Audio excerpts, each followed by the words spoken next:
How to remove limit. So if you have this problem on Instagram, this video is gonna help you a lot. So all what you have to do to remove this problem of the limit on Instagram, you have to open the settings on your phone and then go to the apps manager, go to the apps and then go to Instagram like this.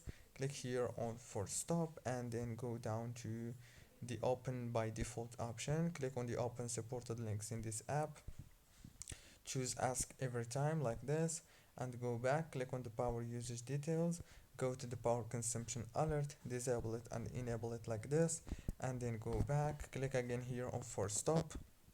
Now turn off your phone and turn it on again and then reopen Instagram and the problem must be fixed. If it's not, then you have the last chance is go to the Play Store, search for Instagram and click on update. That's it for today's video. Don't forget to like and subscribe, and thank you very much for watching.